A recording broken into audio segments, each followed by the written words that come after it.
Hello viewers, কেমন আছেন আপনারা সবাই? লেটস টক অ্যাবাউট চ্যানেলে আপনাদের প্রত্যেককে অনেক অনেক ওয়েলকাম। আজকে আমি আপনাদের সাথে শেয়ার করব বাচ্চাদের ড্রাই ফ্রুটস খাওয়ানো সংক্রান্ত বেশ কিছু প্রশ্নের উত্তর, যে প্রশ্নগুলো বিভিন্ন সময় আপনারাই আমাকে করে থাকেন।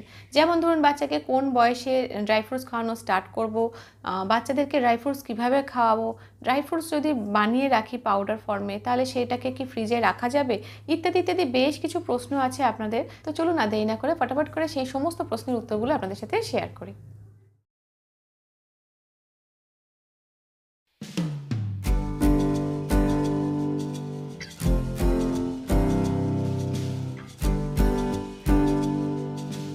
তো ড্রাই ফ্রুটস হিসেবে আমরা বাচ্চাদেরকে কী কী খাওয়াতে পারি? ড্রাই ফ্রুটসের মধ্যে আপনি কাজু রাখতে পারেন, আখরোট রাখতে পারেন, আমন্ড রাখতে পারেন, পেস্তা বাদাম রাখতে পারেন, এছাড়া কিশমিশ রাখতে পারেন, খেজুরও রাখতে পারেন। এছাড়া এখন কি ডুমুর, সেই ডুমুরেরও একটা ফর্ম, ড্রাই ফর্মে ডুমুর পাওয়া যায়, এটাও কিন্তু খুব ভালো স্বাস্থ্যের জন্য। তো বাচ্চাদেরকে ড্রাই ফ্রুটস খাওয়ানো সংক্রান্ত বেশ কিছু প্রশ্ন বিভিন্ন সময় যেমন আপনারা করে থাকেন, সেই সমস্ত প্রশ্নগুলো এবং তার উত্তরগুলো একটা একটা করে আপনাদের সাথে শেয়ার করছি। ফার্স্টে যে প্রশ্নটা পড়ব সেটা হচ্ছে, বাচ্চাদেরকে ড্রাই ফ্রুটস কীভাবে খাওয়াবো? তো দেখুন, যখন বাচ্চাদেরকে আমরা ড্রাই ফ্রুটস খাওয়াই, যদি ছোট বাচ্চা হয় তো সেক্ষেত্রে তারা তো চিবিয়ে খেতে পারে না।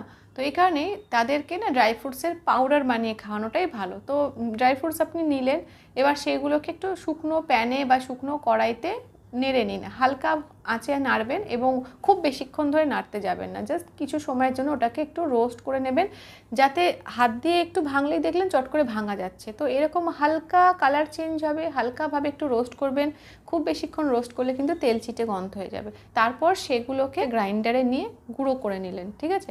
এইবার যে গুঁড়ো ফর্মটা এলো সেটাকে একটা কন্টেনারের মধ্যে রেখে দিন। যখন আপনি আপনার বাচ্চাকে কোনো খাবার বানিয়ে খাওয়াচ্ছেন, সেটা খিচুড়ি হতে পারে, সেটা দুধ দিয়ে ফুটিয়ে বানানো কোনো খাবার হতে পারে, যখন আপনি সেটা তৈরি করছেন তার মধ্যে ওই ড্রাই ফ্রুটস পাউডারটা দিয়ে দিন। এবং দেওয়ার পর কিছুক্ষণ সেটাকে ওইভাবে মিশিয়ে ভিজিয়ে রাখুন, যাতে ড্রাই ফ্রুটসগুলো নরম হয়, ঠিক আছে? এবার যখন আমরা ড্রাই ফ্রুটস বাচ্চাকে খাওয়াবো, তার আগে ড্রাই ফ্রুটসগুলোকে ভিজিয়ে রাখলে কি হয়, বাচ্চার খাবারটা হজম হয়, মানে ড্রাই ফ্রুটসটা হজম করতে সুবিধে হয়। এই কারণে পাউডারটাকে যখন আপনি কোনো বাচ্চার খাবার তৈরি করছেন তার মধ্যে দিয়ে দিন, দিয়ে ভালো করে মিশিয়ে কিছুক্ষণ ভিজতে দিন, অথবা খাবারটা যদি ফোটান তখন ড্রাই ফ্রুটস পাউডারটা দিয়ে সেটাকেও কিছুক্ষণ ফুটিয়ে নিন। তো এটা একটা পদ্ধতি যখন আমরা ছোটো বাচ্চাদেরকে আর কি ড্রাই ফ্রুটস খাবো। ছোটো বাচ্চাদেরকে ড্রাই ফ্রুটস খাওয়ানোর সময় আরও একটা পদ্ধতি ফলো করতে পারেন, সেটা হচ্ছে অনেকের পক্ষে ড্রাই ফ্রুটস পাউডার আগের থেকে বানিয়ে রাখা সম্ভব হয় না, বেশ সময় সাপেক্ষ ব্যাপার। তো অনেকে হয়তো সময়ের অভাবে পেরে ওঠেন না, সেই কারণে ড্রাই ফ্রুটস বাজার থেকে কিনে আনুন, বিভিন্ন রকম ড্রাই ফ্রুটস কিনে আনলেন। এবার ধরুন, আমরা সাধারণত বাচ্চাকে তো আর বেশি ড্রাই ফ্রুটস খাওয়াবো না, একটা একটা করে খাওয়াই, একটা কাজু, হয়তো একটা আমন্ড, একটা আখরোট, এরকমভাবে আপনি ড্রাই ফ্রুটস কিনে এনে কন্টেনারে রেখে দিয়েছেন। এবার রোজকার যে খাবারটা আপনি বানাচ্ছেন, রোজেরটা রোজ আপনি ড্রাই ফ্রুটস সেই খাবারে অ্যাড করে বাচ্চাকে খাওয়াতে পারেন। কীভাবে খাবেন? ধরুন, একটা আখরোট নিলেন, একটা কাজু নিলেন, একটা আমন্ড নিলেন, নিয়ে সেটাকে জলে ভিজিয়ে রাখলেন, ওভারনাইট ভিজিয়ে রাখলেন। পরের দিন যখন আপনি আপনার বাচ্চার জন্য কিছু একটা খাবার বানাচ্ছেন, সেটা হতে পারে খিচুড়ি, সেটা হতে পারে দুধ দিয়ে ওটস দিয়ে বানাচ্ছেন কিছু খাবার, বা দুধ দিয়ে সুজি বানাচ্ছেন, যাই হোক যেটা বানাচ্ছেন, সেই সময় ওই ভেজানো বাদামগুলোকেই নিলেন, আমন্ড বাদামের খোসাটা ছাড়িয়ে নিলেন, বাকি যা যা বাদামগুলোকে আপনি আগের দিন ভিজিয়ে রেখেছিলেন সেইগুলোকে একটা কুড়ুনির সাহায্যে ওই খাবারটা যখন তৈরি হচ্ছে বা ফুটছে তার মধ্যে গ্রেট করে দিয়ে দিন। ওই ভেজানো বাদামগুলোকে সাথে সাথে গুঁড়ো করে বা গ্রেট করে দিয়ে দিন। এতে কী হলো, আলাদা করে আর আপনার ড্রাই ফ্রুটস পাউডার বানিয়ে রাখতে হলো না। এছাড়াও যখন বাচ্চারা বড় হয়ে যায়, যে সমস্ত বাচ্চারা একটু চিবিয়ে খেতে শিখে যায়, তাদের ক্ষেত্রে আলাদা করে ড্রাই ফ্রুটসকে গ্রেট করে দেওয়ার দরকার পড়ে না, বা পাউডার বানিয়ে রাখার দরকার পড়ে না। সেই সমস্ত বাচ্চাদের ক্ষেত্রে কি করবেন, বাড়ির সবার মতন বাচ্চার জন্য আগের দিন রাতে একটু বাদাম ভিজিয়ে রাখুন। এবার খেজুর, কিশমিশগুলোকে কিন্তু আমরা জলের মধ্যে ভিজিয়ে রাখতে পারি। সেই জলটা কিন্তু আমাদের স্বাস্থ্যের জন্য ভালো, যে জলে আমরা ভিজিয়ে রাখছি, এবং সেই জলটাও কিন্তু ওগুলোর সাথে আমরা খেয়ে নিতে পারি। আর বাদামকে যখন ভিজিয়ে রাখবেন, মানে আখরোট, আমন্ড, এগুলোকে যখন জলে ভিজিয়ে রাখছেন, সেক্ষেত্রে কিন্তু সেই জলটা আর খাবেন না, সেই জলটা, ভেজানো বাদামগুলোকে তুলে নেবেন, জলটাকে ফেলে দেবেন, ঠিক আছে? থেকে বাচ্চা ভালোভাবে চিবিয়ে খেতে শিখে যাবে। তখন সকালবেলা বাচ্চাকে একটু জল খাওয়ানোর পর ওই ভেজানো বাদাম হাতে দিয়ে দিলেন, বাচ্চাকে ওটাই খেতে দিলেন, ওটাই বাচ্চা খেয়ে নিল। তো এইভাবে কিন্তু আমরা বাচ্চাদেরকে ড্রাই ফ্রুটসগুলোকে ইন্ট্রোডিউস করাতে পারি। নেক্সট যে প্রশ্নটা অনেকে করেন সেটা হচ্ছে, কোন কোন ড্রাই ফ্রুটসগুলো বাচ্চাকে ভিজিয়ে খাওয়ানো দরকার? তো ড্রাই ফ্রুটসের মধ্যে আপনি অবশ্যই ভেজাবেন যেটা বাচ্চাকে খাওয়ানোর জন্য, বা বড়রা যদি খান তো সেক্ষেত্রে বড়দের ক্ষেত্রেও এটা প্রযোজ্য, আমন্ড আর আখরোট, এই দুটোকে অবশ্যই ভেজাবেন। আপনি চাইলে কাজু ভেজাতে পারেন, নাও ভেজাতে পারেন, কিন্তু আখরোট আর আমন্ডটা অবশ্যই ভেজাবেন, নাহলে এটা থেকে কিন্তু মানে হজমের সমস্যা হয়ে যায়। নেক্সট যে প্রশ্নটা এসেছে সেটা হচ্ছে বাচ্চাকে কতটুকুনি পরিমাণে আমরা ড্রাই ফ্রুটস খাওয়াতে পারি, বাচ্চাকে কি রোজ ড্রাই ফ্রুটস খাওয়ানো যাবে? তো দেখুন, ফার্স্টে যেটা করবেন সেটা হচ্ছে প্রথম যেদিন খাওয়াবেন সেদিন অল্প করে দিনের বেলার দিকে খাওয়াবেন, খাইয়ে দেখবেন বাচ্চা সহ্য হচ্ছে কিনা, মানে পাতলা বটির মতন সমস্যা বা হজম হয়নি এরকম কোনো সমস্যা বা বমি হওয়া, বা যেটা খুবই গুরুত্বপূর্ণ যেটা দেখা উচিত সেটা হচ্ছে গায়ে কোনো রকম অ্যালার্জি বেরোচ্ছে কিনা, র্যাশ বেরোচ্ছে কিনা, ইচিং হচ্ছে কিনা, মানে কুটকুট করছে কিনা, এইগুলো অবশ্যই দেখবেন। অনেকের আমন বাদাম থেকে হাঁচি কাশির মতন সমস্যা শুরু হতে পারে, সর্দি বা ঠান্ডা লাগার মতন সমস্যা লক্ষণগুলো দেখা দিতে পারে। তো সেক্ষেত্রে বুঝবেন কি যে পরপর মোটামুটি 2 দিন খাইয়ে দেখুন যে ওই কারণেই হচ্ছে কিনা। আগে খাইয়ে দেখুন দিনের বেলার দিকে অল্প করে বাচ্চার কোনো রকম কোনো সমস্যা হচ্ছে কিনা ড্রাই ফ্রুটস খাইয়ে। যদি দেখলেন যে না কোনো রকম কোনো সমস্যা নেই, তাহলে আপনি রেগুলার বেসিসে বাচ্চাকে ড্রাই ফ্রুটস খাওয়াতে পারেন। এবার যেহেতু এগুলো থেকে কি হয়, হজমের একটা ব্যাপার থাকে, খুব বেশি পরিমাণে খেলে পাতলা পটিও হতে পারে, হজম ঠিক মতন সেটা নাও হতে পারে, এই কারণে খুব বেশি পরিমাণে খাওয়াতে যাবেন না। যখন বাচ্চা ছোট থাকবে তাদের ক্ষেত্রে বা একবার দিনের মধ্যে একবার 1 চা চামচ ড্রাই ফ্রুটস পাউডার যে কোনো একটা টাইমে একটা বেলা একটা খাবারের মধ্যে অ্যাড করে দিতে পারেন। যদি মনে করেন যে না আমি 1 চা চামচ ড্রাই ফ্রুটস পাউডারকে 2 বার ভাগ করে খাওয়াবো, তো সারাদিনের মধ্যে 2 বারও দিতে পারেন, বাট পরিমাণটা সারাদিনে রাখবেন হচ্ছে 1 চা চামচ।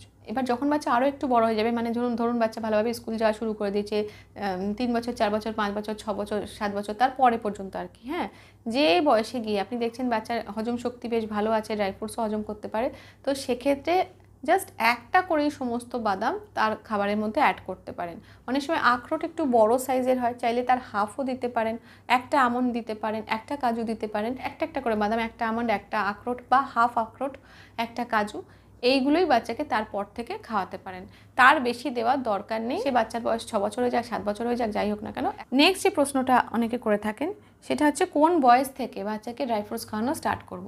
দেখুন, ড্রাই ফ্রুটস থেকে যে সমস্যাগুলো হয়ে থাকে সাধারণত সেটা হচ্ছে ড্রাই ফ্রুটসটা খাওয়াতে মানে গিলতে গেলে বাচ্চার অসুবিধা হয়। যতই পাউডার ফর্ম হোক, বাচ্চাদের গিলতে গিয়ে গলায় আটকে যাওয়ার মতন সমস্যা হয়ে যায়। কিন্তু যে সমস্যাটা হয়ে যায় সেটা হচ্ছে 1 বছরের ছোট বাচ্চাদের ড্রাই ফ্রুটস হজম করতে সমস্যা হয় অনেকের। এই প্রথম সলিড ফুড খাওয়ার প্রথম 6টা মাস শুধু যে খাবারগুলো খুবই প্রয়োজন, যেগুলো খাওয়াতেই হবে, আমাদের ইন্ট্রোডিউস করাতেই হবে, ভাত, বিভিন্ন রকমের ডাল, বিভিন্ন রকমের সবজি, ফল, এগুলোকে বাচ্চাকে খাওয়ান এবং খাইয়ে একটু একটু করে বাচ্চার হজম শক্তিটা ম্যাচিওর হওয়ার সাথে সাথে এগুলোকে ইন্ট্রোডিউস করাতে থাকুন। ড্রাই ফ্রুটস এত কিছু জরুরি খাবার নয় যে এই সময়তেই দিতে হবে। তো এই জন্যে একটু বাচ্চার হজম শক্তি ম্যাচিওর হওয়ার অপেক্ষা করুন। এবং সাথে সাথে ড্রাই ফ্রুটস থেকে কিন্তু অনেকের অ্যালার্জি হয়, মানে গায়ে র্যাশ বেরোনো, হাঁচি কাশির মতন সমস্যা হয়ে থাকে। তো সেই জন্যেই 1 বছরের আগে বাচ্চাদেরকে ড্রাই ফ্রুটসটা না খাওয়ানোই ভালো, এটা আমি নিজে মা হিসেবে মনে করেছি, তাই আপনাদের সাথেও শেয়ার করলাম। নেক্সট যে প্রশ্নটা আপনারা অনেকেই করে থাকেন সেটা হচ্ছে ড্রাই ফ্রুটসের পাউডার বানানোর পর সেটাকে কি ফ্রিজে রাখা যাবে বা কতদিন পর্যন্ত সেটাকে স্টোর করে রাখা যাবে। দেখুন, ড্রাই ফ্রুটসের যখন আমরা পাউডার বানাই তো তখন সেটা কী হয়, রোস্ট করা হয়। তো রোস্ট করা হলে সেগুলো থেকে নষ্ট হওয়ার চান্সটা অনেকটা কম থাকে। এই কারণে আপনি যখন ড্রাই ফ্রুটসের পাউডার বানাচ্ছেন মোটামুটি 15 দিনের মতন যাতে চলে সেরকম বানান, তার বেশি বানাতে যাবেন না, কারণ খুব বেশি দিন হয়ে গেলে না তেল চিটে গন্ধ ছাড়তে থাকে। তো অল্প অল্প করে পাউডার বানিয়ে তারপর সেটাকে একটা ভালো কাঁচের কন্টেনারে বা পরিষ্কার যে কোনো একটা কন্টেনারে রেখে দিন। চাইলে আপনি এটাকে বাইরেও রাখতে পারেন, যেহেতু শুকনো থাকে খুব একটা বেশি সমস্যা হয় না, চাইলে ফ্রিজেও রাখতে পারেন, কোনো অসুবিধে নেই। কোন টাইমে বাচ্চাকে ড্রাই ফ্রুটস খাওয়াতে যাবেন না, যেমন যে সময় বাচ্চার পাতলা পটির মতন সমস্যা চলবে বা পেট খারাপ চলবে সেই সময় বাচ্চাকে ড্রাই ফ্রুটস খাওয়াবেন না। যে সময় বাচ্চার সর্দি কাশির মতন সমস্যা চলবে বা শ্বাসকষ্টের মতন যদি কোনো সমস্যা থাকে সেই সময় বাচ্চাকে ড্রাই ফ্রুটস খাওয়াতে যাবেন না। যে সমস্ত বাচ্চাদের বাবা বা মায়ের বাদাম থেকে অ্যালার্জি আছে তাদের সাধারণত সেই সমস্ত বাচ্চাদেরও কিন্তু অ্যালার্জি হওয়ার চান্স থাকতে পারে, তো সেক্ষেত্রেও কিন্তু সেই বাচ্চাদেরকে ড্রাই ফ্রুটসটা না খাওয়ানোই ভালো হয়। যখন খুব গরম পড়ে সেই গরম টাইম মানে গরমের দিনগুলোতে না ড্রাই ফ্রুটস বাচ্চাকে খাওয়াতে যাবে না, সেক্ষেত্রে পেট গরম বা পাতলা বটির মতন সমস্যা হতে পারে। নেক্সট যে প্রশ্নটা বলবো সেটা হচ্ছে ড্রাই ফ্রুটস বাচ্চাকে ভিজিয়ে খাওয়ানো হয় রোজই, কিন্তু ড্রাই ফ্রুটসের জলটাও কি বাচ্চার খাবারে অ্যাড করে দেবো? তো না, রাখবেন কিশমিশ এবং খেজুর যখন ভেজাবেন ভালো করে কিশমিশ আর খেজুরকে ধুয়ে নেবেন, ধুয়ে তারপর সেটাকে একটা ফিল্টারের জলে ভালো করে ভিজিয়ে রাখলেন। এবার সেই জল সমেত কিশমিশ এবং খেজুর দুটোই কিন্তু মানে কিশমিশ খেজুর এবং সাথে ওই জলটাও কিন্তু আমরা বাচ্চার খাবারে অ্যাড করে দিতে পারি, তাতে কোনো অসুবিধে হয় না। কিন্তু ড্রাই ফ্রুটস হিসেবে যখন আমরা কোনো বাদামকে ভেজাবো ভালো করে ধুয়ে টুয়ে, সেটা যতই ফিল্টারের জল হোক না কেন, এই জলটা কিন্তু পরের দিন ফেলে দেবেন। আমন্ড বাদামের খোসাটা ছাড়িয়ে নিলেন, শুধুমাত্র বাদামটাকেই গ্রহণ করবেন। তো আজকের ভিডিওটা এই পর্যন্তই থাকলো। যদি আপনাদের ভিডিওটা ভালো লেগে থাকে, ইনফরমেটিভ মনে হয়, তাহলে একটা লাইক করবেন, শেয়ার করবেন, সাবস্ক্রাইব করবেন আমাদের চ্যানেলটা, আমাদের চ্যানেলের সঙ্গে বসে অ্যাটাচ থাকবেন। Thank you.